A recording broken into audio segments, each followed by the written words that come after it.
Howdy, my name is John Rivera, and today we're going to be discussing sexual communication between sexual partners on tonight's show. And these are our two guest speakers for today. Hi, my name is Andy No. Hi, my name is Mia Patterson. And they will be helping me discuss relevant issues with sexual communication and how they relate to these college students. So, as a group, we made certain predictions about what results we might be able to see after we implemented things like social survey. And one of the predictions was that 1 in 4 people would have an STI. That's just based off of prior knowledge that was taught in class about people having STIs here on college campuses. So, for our method of research, we conducted a survey and dispersed the survey through emails and GroupMes. We sent the surveys to over almost 500 individuals, but yet we received limited amount of responses. I believe we received about 26 responses, even though we sent out a whole bunch of surveys and made it completely anonymous. There were still not that many people that answered our surveys. But the few that did answer our surveys, we were able to gather our results and complete an analysis over it. And now Mia will take us through some of the analytical parts and show us the results. So, Since most of our respondents are in college, the ages range from 18 to 22, and the range of 19 to 20 is usually sophomores, so we got majority sophomores responses. Next slide, please. So, like I said before, since the age range was of the people that responded were mostly 19 to 20-year-olds, the majority of the responses were from sophomores, which are underclassmen.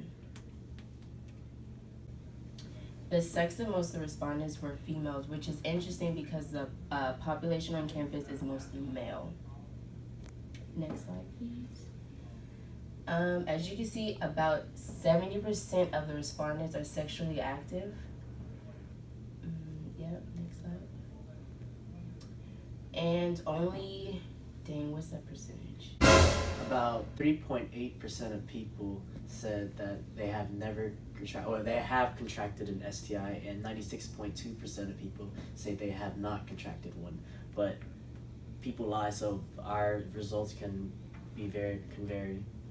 why do you think that is, Andy? Why do you think people lie, even though it's anonymous? I feel that people might just feel uncomfortable discussing about their sexual history or their medical condition.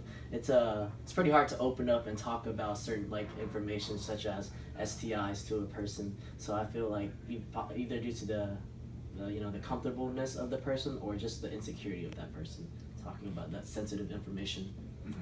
I actually think that people don't get tested, so that's why I think only one person. That could be true too, because a lot of people that don't get tested because they don't want to know if they do have the STI or not. So people don't rather not get tested and not know, rather than get tested and know if they do or they don't. So they just assume that they don't have the STI. So it's more of a fear of finding out if they actually do have it. Also, most STIs don't show any symptoms, so sometimes you just don't know. So the relationship status of most of these respondents was that they were single, which is kind of in line with what college students are. I mean, we saw that in class that most college students are single. So, I mean, this is in line with what we predicted, of what we've seen. And usually those who are single count for more STIs, so that's a little contradicting with our results.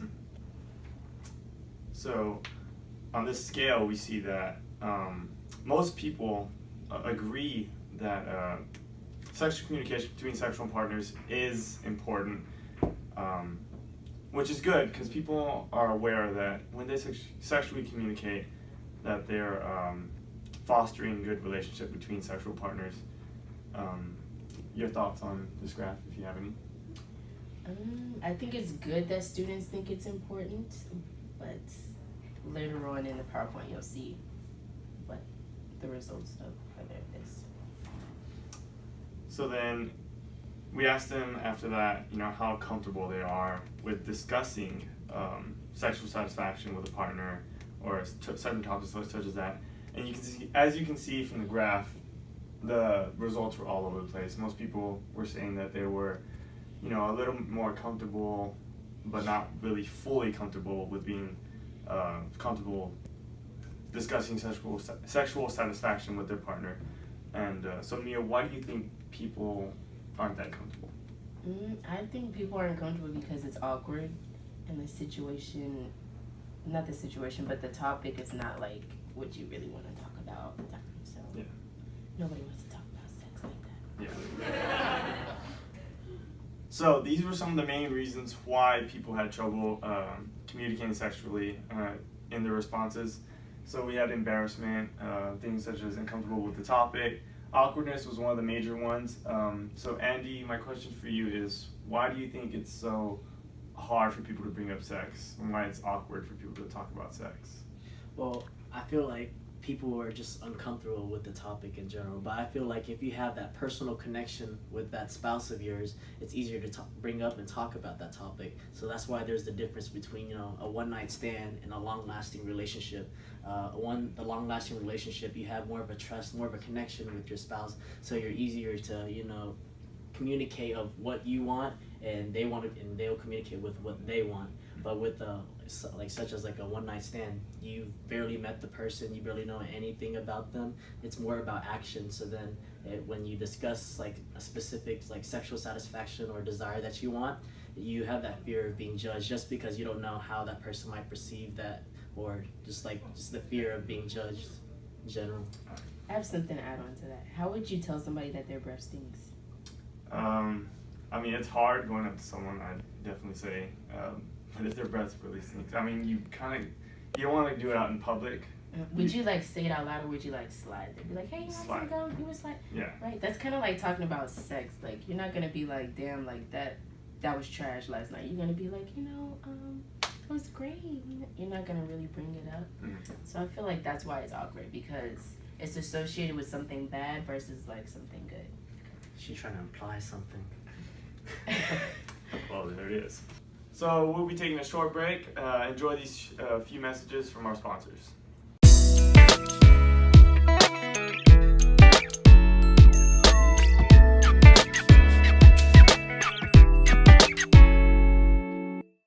Howdy, welcome back, and we're still here talking about sexual communication. So we have Albert Martinez with us, filling in for Mia. Mia had to go help a friend who was having trouble sexually communicating, and she knows a lot about that. So we asked respondents, does sexual communication enhance or make the relationship between their partner better? And the majority of them said yes, that when they talk to the partner, it does make the experience a lot better. So then we also asked them, what they felt after sexually communicating, and these were the main results, comfortable, relieved, good, happy, satisfied. So Albert, my question for you is, why do you think people feel this way after sexually communicating? Because it relieves some pressure, honestly. I feel like after building some trust, and honestly talking about sexual communication really does enhance your sexual intercourse with your partner. You just feel relieved, really, like they stated in the survey. It just makes the partner feel trustworthy, and I mean, you have nothing to hold back against. You're not withholding any information. You're just being all open. So y'all both have this sort of connection or trust, which can enhance that sexual intercourse or communication too. Okay. So we also asked them, would sexual communication result in a longer lasting, better relationship?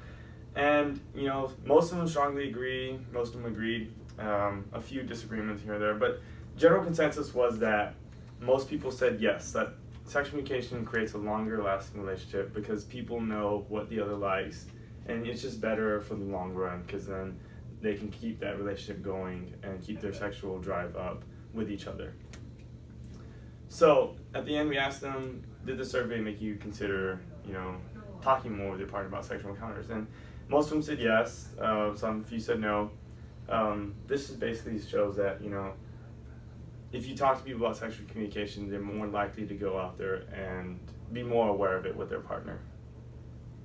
And then after the survey, at the end we asked them if they're more informed.